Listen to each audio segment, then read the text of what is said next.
नमस्कार श्रोताओं, शाम के ठीक 7:20 हुए हैं और ये समय है आपके अपने कार्यक्रम स्पोर्ट्स स्कैन का। और आज के स्पोर्ट्स स्कैन के इस एडिशन के साथ मैं हूं आपका होस्ट और दोस्त सिद्धार्थ सिंह। तमाम खेल खबरों पर विस्तार से चर्चा करने के लिए हमारे साथ स्टूडियो में मौजूद हैं वरिष्ठ खेल विशेषज्ञ श्री धर्मेंद्र पंत। धर्मेंद्र, स्पोर्ट्स स्कैन कार्यक्रम में आपका स्वागत है। सिद्धार्थ, आपको और श्रोताओं को प्यार भरा नमस्कार। सबसे पहले नजर अब तक की स्पोर्ट्स हेडलाइंस पर। खेलो इंडिया विश्वविद्यालय खेलों में आज चौथे दिन जैन विश्वविद्यालय के शिवा श्रीधर ने 400 मीटर मेडले व्यक्तिगत स्पर्धा में 5वां स्वर्ण पदक हासिल किया। आईपीएल क्रिकेट में मुंबई में गुजरात टाइटंस और सनराइजर्स हैदराबाद आमने सामने। गुजरात ने टॉस जीतकर पहले गेंदबाजी करने का फैसला किया। बैडमिंटन एशिया चैंपियनशिप में साइना नेहवाल और पीवी सिंधु ने अपने अपने मुकाबले जीतकर दूसरे दौर में प्रवेश किया। यूएफए फुटबॉल चैंपियंस लीग के दूसरे सेमीफाइनल के पहले चरण में मैन सिटी ने रियल मैड्रिड को 4-3 से हराया। और राजस्थान रॉयल्स मुंबई इंडियंस के खिलाफ इंडियन प्रीमियर लीग मैच के दौरान ऑस्ट्रेलिया के महान स्पिनर शेन वॉर्न को श्रद्धांजलि देगा।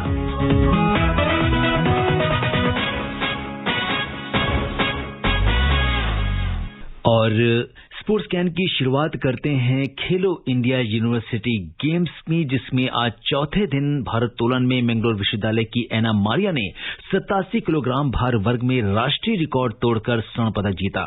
जैन विश्वविद्यालय के शिवा श्रीधर ने 400 मीटर मिडले व्यक्तिगत स्पर्धा में अपना 5वां स्वर्ण पदक हासिल किया है। आइए रुक करते हैं सीधे बैंगलोर का, जहां हमारे संवाददाता आनंद श्रीवास्तव ताजा अपडेट्स के साथ हमसे जुड़ गए हैं। आनंद, नमस्कार। स्पोर्ट्स स्कैन कार्यक्रम में आपका बहुत बहुत स्वागत है। शुक्रिया सिद्धार्थ। आज खेलो इंडिया यूनिवर्सिटी गेम्स का चौथा दिन है, क्या ताजा अपडेट्स हैं आपके पास? जी हां, आज कई इवेंट्स में फाइनल मुकाबले खेले गए। खासकर अगर बैडमिंटन की बात करें तो बैडमिंटन में बहुत कड़ा मुकाबला देखने को मिला। अगर मेंस सिंगल्स की पहले बात करें, मेंस टीम इवेंट होता है जिसमें सिंगल्स के 3 मुकाबले खेले जाते हैं और डबल्स के 2 मुकाबले खेले जाते हैं। एसआरएम चेन्नई और जैन यूनिवर्सिटी बेंगलुरु के बीच ये फाइनल था, जिसमें कि शुरू के 2 सिंगल्स मुकाबले एसआरएम इंस्टीट्यूट जीतने में सफल रही। ऋत्विक सतीश ने पहले सिंगल्स में रघु मरीस्वामी को हराया और उसके बाद अरुणेश ने रोहित को हराकर 2-0 की बढ़त दिला दी थी एसआरएम को। लेकिन उसके बाद जो डबल्स मुकाबले हुए उसमें शानदार वापसी की जैन यूनिवर्सिटी की टीम ने और उसके बाद एक सिंगल्स मैच जीता और फाइनल जो था वो बहुत कांटे का हुआ और ऐसा लग रहा था कि एसआरएम जीतेगी या फिर जैन विश्वविद्यालय की टीम जीतेगी। लेकिन जो अंतिम मुकाबला 5वां मुकाबला था उसे जैन विश्वविद्यालय की टीम ने जीत लिया और स्वर्ण पदक अपने नाम किया। महिला टीम इवेंट के फाइनल की बात करें तो वहां एक तरफा मैच हमें देखने को मिला। जैन विश्वविद्यालय का बहुत दबदबा रहा। पहले सिंगल्स में तान्या हेमंत ने आसानी से जीत दर्ज की और उसके बाद जो डबल्स मुकाबला हुआ था वहां धृति और जननी की जोड़ी ने एसआरएम की जोड़ी को हराकर 2-0 से टीम इवेंट का मुकाबला जीता और स्वर्ण पदक अपने नाम किया। मैं आपको बता दूं कि बैडमिंटन में जो ब्रॉन्ज मेडल है महिला और पुरुष वर्ग दोनों का, वो जो गया है वो सावित्रीबाई फुले विश्वविद्यालय पुणे को गया है। सिद्धार्थ, आज आर्चरी के मुकाबले शुरू हुए खेलो इंडिया में। कंपाउंड और रिकर्व दोनों इवेंट की शुरुआत हुई है। 82 खिलाड़ी इसमें भाग ले रहे हैं। आज क्वालिफिकेशन था, कल से राउंड ऑफ 16 के मुकाबले शुरू होंगे। जी। और आनंद, अगर हम देखें तो इस पूरी प्रतियोगिता में जैन यूनिवर्सिटी जो कर्नाटका की है, इसने काफी बेहतर प्रदर्शन किया है और तालिका में इस समय टॉप पे चल रही है। जी हाँ, बिल्कुल। आपने पदक तालिका की बात की तो मैं आपको बता दूं कि जैन यूनिवर्सिटी जो कर्नाटक है वो 11 स्वर्ण, 4 सिल्वर और 1 कांस्य पदक के साथ 16 पदक लेकर अंक तालिका में जो पदक तालिका है उसमें टॉप पर है। सावित्रीबाई फुले विश्वविद्यालय जो पुणे है वो 5 स्वर्ण, 6 सिल्वर और 7 कांस्य पदक के साथ कुल मिलाकर 18 पदकों के साथ दूसरे स्थान पर है।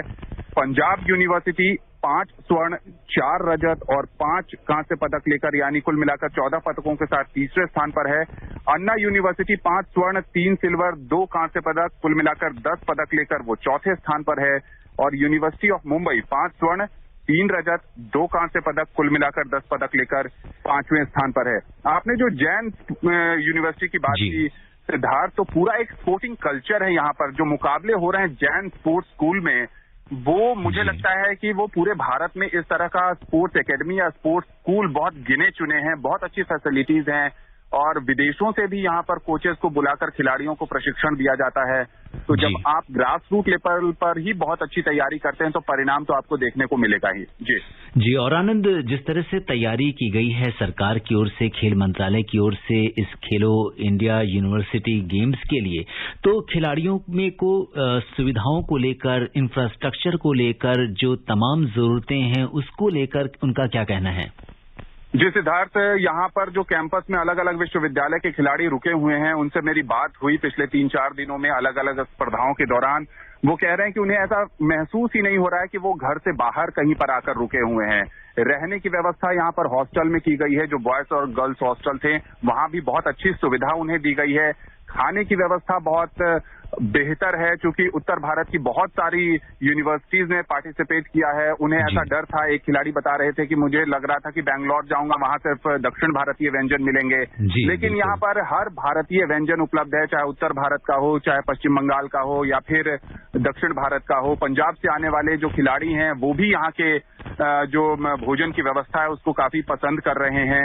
रहने की व्यवस्था काफी अच्छी है। और एक और जो बात है कि बैंगलोर और यहाँ की कनेक्टिविटी, चूंकि हॉकी के मुकाबले बैंगलोर में हो रहे हैं, एथलेटिक्स कल से शुरू हो रहा है, वो बैंगलोर में है और यहाँ से 70 किलोमीटर की दूरी है, लेकिन जो शटल बस की सर्विसेज हैं, एसी बसेस चल रही हैं और किसी को कोई परेशानी नहीं हो रही है आने जाने में भी।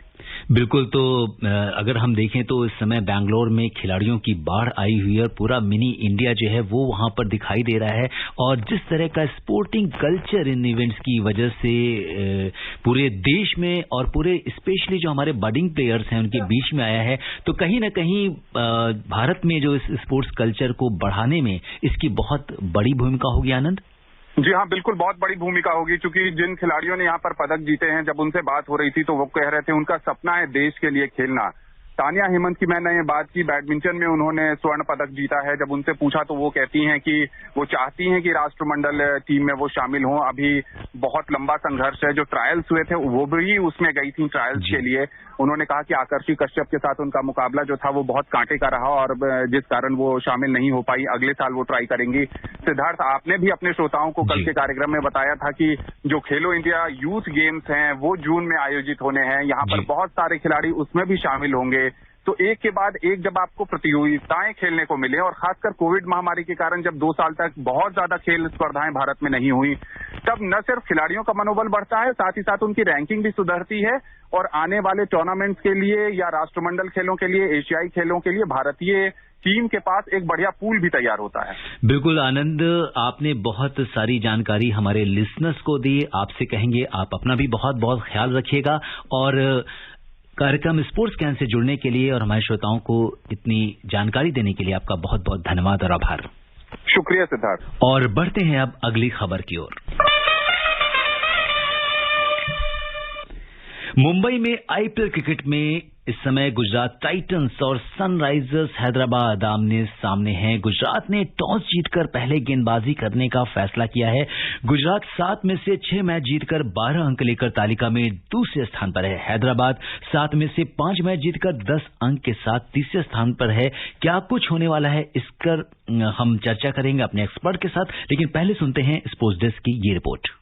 इस समय सभी खेल प्रेमियों की निगाहें मुंबई के वानखेड़े स्टेडियम पर लगी हुई हैं, जहां गुजरात टाइटंस और सनराइजर्स हैदराबाद आमने सामने हैं। 15वें सीजन में इन दोनों टीमों ने अब तक शानदार प्रदर्शन किया है। केन विलियमसन की कप्तानी वाली सनराइजर्स की टीम शुरुआत के 2 मुकाबले हार गई थी, लेकिन उसके बाद लय पकड़ी और लगातार 5 मैच जीते। वहीं ऑलराउंडर हार्दिक पांड्या की टीम गुजरात टाइटंस इस सीजन में लगातार बेहतरीन प्रदर्शन कर रही है। उसे हराना विपक्षी टीमों के लिए काफी मुश्किल रहा है। इंडियन प्रीमियर लीग 2022 में सनराइजर्स हैदराबाद की शुरुआत ठीक नहीं रही। टीम को पहले 2 मुकाबलों में हार का सामना करना पड़ा। इसके बाद टीम ने बेहतरीन वापसी करते हुए लगातार 5 मैच जीते। सनराइजर्स को मैच जिताने में पूरी टीम का मिलाजुला प्रदर्शन रहा है। अंक तालिका पर नजर डाली जाए तो सनराइजर्स हैदराबाद 10 अंकों के साथ तीसरे नंबर पर है। केन विलियमसन की टीम ने 15वें सत्र में 7 मैच खेले हैं, जिनमें 5 जीते और 2 हारे हैं। दूसरी तरफ गुजरात टाइटंस की टीम लगातार हावी रही है। निरंतर बेहतरीन प्रदर्शन के कारण हार्दिक की टीम ने टूर्नामेंट में कई शक्तिशाली टीमों को हराया है। गुजरात टाइटंस ने आईपीएल 2022 में 7 मैच खेले हैं, जिनमें 6 जीते जीते और 1 हारा है। ये दोनों टीमें इस सत्र में दूसरी बार आमने सामने होंगी। देखना दिलचस्प होगा कि आज का दिन किस टीम के नाम रहता है। Alka Singh, sports scan. जी हाँ, आज का दिन किस टीम के नाम रहता है। और इस समय स्टूडियो की घड़ी में 7:30 हो चुके हैं और खेल शुरू हो गया है। क्या कुछ लग रहा है धर्मेंद्र आपको, किस तरफ रुख है आज? देखिए, अगर वानखेड़े की पिच पर अगर गौर करें तो नई पिच है जी। और अमूमन जो वहां से पिच रिपोर्ट आ रही है उसके हिसाब से यहाँ पर रन काफी बनेंगे, लेकिन यहाँ पर जो मुकाबला हो रहा है वो मुख्य रूप से दोनों टीमों के गेंदबाजों के बीच है। दोनों टीमें की गेंदबाजी इतनी मजबूत है, विशेषकर हैदराबाद की, कि वो अपनी गेंदबाजों के दम पर ही लगातार उसने जीत दर्ज की। आपने देखा होगा कि उसने कभी 9 विकेट से, कभी तो एक तरह से ये कह सकते हैं कि उनके पास बचाव करने के लिए स्कोर कम था, क्योंकि उनके गेंदबाजों ने अच्छा प्रदर्शन किया। आपने गेंदबाजी की बात की है और आपने मौसम की भी बात की, तो आपको बता दें कि मुंबई में इस समय तेज हवाएं चल रही हैं, जिसकी वजह से गेंद जो है वो स्विंग होने की संभावना ज्यादा है। और ऐसे में देखिए, अगर उमरान मलिक की तेजी है, टी नटराजन के यॉर्कर हैं, मार्को यानसन और भुवनेश्वर कुमार की स्विंग है, तो मुश्किल होगा हार्दिक पांड्या एंड कंपनी के लिए रन बनाना। लेकिन उनके पास भी अलजारी जोसेफ है, लॉकी फर्गूसन है, मोहम्मद शमी है और राशिद खान है। राशिद खान पिछले मैच में जब इन दोनों टीमें खेली थी तो नहीं चल पाए थे। मुझे लगता है उनकी पूर्व टीम है हैदराबाद, तो कहीं न कहीं वो इस मैच में उसका भरपाई करना चाहेंगे। लेकिन हाँ, ये देखना होगा कि किसकी बल्लेबाजी टिक कर खेलते हैं। हैदराबाद के साथ ये है कि उनके जो शीर्ष क्रम में विशेषकर केन विलियमसन नहीं चल पा रहे हैं। मुझे लगता है कि कहीं न कहीं उनको एक परिवर्तन करने की जरूरत थी। राहुल त्रिपाठी अच्छी लपेबाजी कर लेते हैं, मेरे कहने का मतलब है कि वो गेंद को उठा के मार लेते हैं और पहले 6 ओवर में जबकि पावर प्ले में क्षेत्र रक्षण की पाबंदियां होती हैं, वो लंबे शॉट खेल सकते हैं। उनको पारी का आगाज कराना चाहिए और केन विलियमसन तीसरे नंबर पर आकर, अगर जल्दी विकेट गिरते हैं तो तीसरे नंबर पर आकर पारी को संवार सकते हैं। थोड़ा सा रणनीति में बदलाव चाहिए, लेकिन हाँ, ये अलग बात है कि निकोलस पूरन है, मार्क राम है और राहुल त्रिपाठी ने मध्यक्रम में बहुत अच्छी भूमिका निभाई है। आपने देखा होगा कि पिछले कुछ वर्षों में सबसे बड़ी समस्या जो सनराइजर्स हैदराबाद की रही है वो मध्यक्रम की बल्लेबाजी रही है, और इस पूरे सत्र में उनके मध्यक्रम के बल्लेबाज उनकी पर पूरा दारोमदार टिका है। तो कुछ बदलाव तो आए हैं। और दूसरी तरफ अगर बल्लेबाजी में, क्योंकि गुजरात के साथ भी वही दिक्कत है। जी बिल्कुल। और अगर हम आज के टॉस की एक खास बात अपने लिसनर्स को ये बता दें कि आज जो है जब टॉस हुआ है तो केन विलियमसन इस सीजन में पहली बार जो है उन्होंने टॉस हारा है। तो लगातार टॉस वो जीतते चले आए हैं जब से वो खेल रहे हैं आईपीएल में। और यहाँ पर एक चीज और है कि टीम में एक गुजरात की टीम में कोई बदलाव नहीं किया गया है, जबकि सनराइजर्स की टीम में एक बदलाव किया गया है। वॉशिंगटन सुंदर की वापसी हुई है, सुंदर जगदीश सुचित की जगह टीम में शामिल हुए हैं। देखिए, कहीं ना कहीं सुंदर के आने से उनकी गेंदबाजी तो मजबूत होगी, उनकी बल्लेबाजी को भी मजबूती मिलेगी। बल्लेबाजी को एक तरह से गहराई मिल जाएगी। अगर शीर्ष क्रम में कोई असफल रहता है या मध्य क्रम में असफलता होती है तो कहीं ना कहीं इसका उनको फायदा मिलेगा। राजस्थान रॉयल्स की टीम शनिवार को यहां मुंबई इंडियंस के खिलाफ इंडियन प्रीमियर लीग मैच के दौरान ऑस्ट्रेलिया के महान स्पिनर शेन वॉर्न को श्रद्धांजलि देगी। वॉर्न का कुछ समय पहले निधन हो गया था। वॉर्न की अगुवाई में रॉयल्स ने 2008 में चेन्नई सुपर किंग्स को फाइनल में 3 विकेट से हराकर पहला आईपीएल खिताब जीता था। रॉयल्स ने कहा कि वे 14 साल पहले अपनी टीम की खिताबी जीत की वर्षगांठ के मौके पर अपने पहले कप्तान को श्रद्धांजलि देंगे। फ्रेंचाइजी ने कहा कि वॉर्न के भाई जेसन भी इस मौके पर मौजूद होंगे। सर्वकालिक महान क्रिकेटर्स में शामिल वॉर्न का पिछले महीने थाई रिसोर्ट में दिल का दौरा पड़ने से निधन हो गया था। वो 52 साल के थे। उन्होंने 1992 से 2007 के बीच 145 टेस्ट में 708 विकेट लिए हैं, जबकि 194 एक दिवसीय अंतर्राष्ट्रीय मुकाबलों में 293 विकेट हासिल किए हैं। तो ये अगर हम देखें तो ये फ्रेंचाइजी ने ये भी कहा कि शानदार होगा कि जिस स्टेडियम में वॉर्न ने आईपीएल ट्रॉफी जीती थी वहीं क्रिकेट जगत उनके सम्मान और उनके जीवन का जश्न मनाने के लिए एक साथ आएगा। तो ये एक बड़ी चीज है। और यहां पर एक खास बात ये होगी कि पूर्व दिग्गज क्रिकेटर वॉर्न को श्रद्धांजलि देने के लिए राजस्थान रॉयल्स की टीम के खिलाड़ियों की किट पर विशेष रूप से SW23 लिखा होगा। तो ये एक बड़ा सम्मान है जो वॉर्न को दिया जाएगा। निश्चित तौर पर सिद्धार्थ, मुझे याद आ रहा है जब 13 सितंबर 2007 को पहली बार एक घोषणा की गई थी कि एक आईपीएल जैसा एक T20 क्रिकेट टूर्नामेंट तैयार किया जा रहा है। उसके बाद जब नीलामी हुई तो कई बार खाका तैयार नहीं था, और जब राजस्थान की टीम चुनी गई तो ये तय हो रहा था कि कप्तान कौन बनेगा, क्योंकि उनकी टीम में बड़े युवा चेहरे थे। और जब शेन वॉर्न को कमान सौंपी गई तो कहीं ना कहीं उन्होंने उस युवा टीम से ही ऐसा प्रदर्शन करवाया कि किसी भी मतलब ये कह सकते हैं कि उनको दावेदार की किसी श्रेणी में ही नहीं रखा जा रहा था, और आखिर में वो चैंपियन बनी। रविंद्र जडेजा उसी आईपीएल की देन है, उन्होंने मतलब एक तरह से कह सकते हैं कि शेन वॉर्न की पहचान, शेन वॉर्न ने कुछ युवा खिलाड़ियों की पहचान की थी जो आज भारतीय टीम में भी खेल रहे हैं। 24वीं ग्रीष्मकालीन डेफलिम्पिक्स 1 से 15 मई तक ब्राजील के कैक्सियस डो सुल में आयोजित की जाएगी। कुल मिलाकर 39 पुरुषों और 26 महिलाओं को भारत का प्रतिनिधित्व करने के लिए चुना गया है। आज इनमें से 40 खिलाड़ी राष्ट्रीय समर स्मारक यानी नेशनल वॉर मेमोरियल गए और उन्होंने करगिल और गलवान घाटी में शहीद जवानों को श्रद्धांजलि अर्पित की। इन खिलाड़ियों से बातचीत हुई और उन्होंने बताया अपना अनुभव कि इस अनुभव को वो हमेशा याद रखेंगे। तो ये एक बड़ी पहल की गई है और नेशनल वॉर मेमोरियल में इन खिलाड़ियों ने शहीदों को श्रद्धांजलि दी है। देखिए, अगर खिलाड़ियों को, हर तरह के खिलाड़ियों को, जिस तरह के भी मतलब जैसे कह सकते हैं कि दिव्यांग खिलाड़ी हों, डेफ ओलंपिक वाले खिलाड़ी हों, अगर उनको बढ़ावा दिया जाता है, उनको इस तरह की राष्ट्रीय इस तरह की जो भी कार्यक्रम होते हैं उनमें उनको शामिल किया जाता है, तो कहीं ना कहीं उनका आत्मविश्वास बढ़ेगा, उनका मनोबल बढ़ेगा। ये खिलाड़ियों के लिए नहीं, एक नागरिक होने के नाते भी एक बेहतर कह सकते हैं कि बेहतर कार्यक्रम है, बेहतर पहल है। और बात करते हैं बैडमिंटन की। बैडमिंटन एशिया चैंपियनशिप में आज महिला सिंगल्स में लंदन ओलंपिक्स की कांस्य पदक विजेता साइना नेहवाल और पीवी सिंधु ने अपने अपने मुकाबले जीतकर दूसरे दौर में प्रवेश कर लिया है। चोट के बाद वापसी कर रही साइना ने दक्षिण कोरिया की सिम यूजिन को 21-15, 17-21, 21-13 से शिकस्त दी। वहीं सिंधु ने चीनी ताइपे की पाई यू पो को 18-21, 27-25 और 21-9 से हराया। तो एक बार पहला सेट हारने के बाद सिंधु ने वापसी की और काफी बड़े अंतर से हराया। इन दोनों खिलाड़ियों पर आप क्या कहेंगे?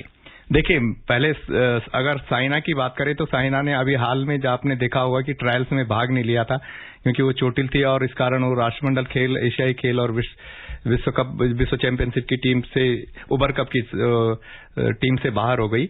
तो कहीं ना कहीं वो खुद को साबित करने की एक समय कोशिश में है कि वो अभी चूकी नहीं है, क्योंकि बीच में ये कहा जा रहा था कि हो सकता है कि कभी भी संन्यास की घोषणा कर सकती हैं। जहां तक सिंधु की बात है तो सिंधु को जिस हिसाब से आज उन्होंने खेला, जिस तरह से वो लंबे गेम चले, तो मुझे लगता है कि उनको जी उतना बेहतर प्रदर्शन वो नहीं कर पाई और हालांकि मैच उन्होंने जरूर जीता, लेकिन कहीं ना कहीं मुझे लगता है कि लक्ष्य सेन का जो हारना था, जी बिल्कुल, पुरुष सिंगल्स में आज का दिन भारत के लिए अच्छा नहीं रहा क्योंकि लक्ष्य सेन की बात करें या बी साई प्रणीत की बात करें, दोनों ही हार कर टूर्नामेंट से बाहर हो गए हैं और श्रीकांत का मैच होने वाला था तो वो अभी चल रहा होगा।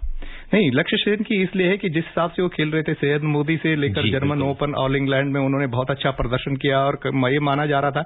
और जिस खिलाड़ी से हारे उसकी रैंकिंग भी 65वीं विश्व रैंकिंग है, ये अभी 9वें नंबर पर है। तो कहीं ना कहीं रैंकिंग का भी अंतर था, लेकिन ये नहीं भूलना चाहिए कि वो चीनी खिलाड़ी भी 2 बार का जूनियर विश्व चैंपियन है। तो मतलब मुकाबला अच्छा था, लेकिन फिर भी 3 गेम तक गेम चला और जिस हिसाब से दूसरा गेम गंवाया लक्ष्य सेन ने, तो लगता है कि कहीं ना कहीं उनकी तैयारियों में कुछ प्रभाव पड़ा था, कुछ कम थी, क्योंकि लक्ष्य सेन से उम्मीदें काफी बैडमिंटन प्रेमियों को थी, पर उम्मीद करते हैं कि अगले टूर्नामेंट में वो बेहतर प्रदर्शन करेंगे।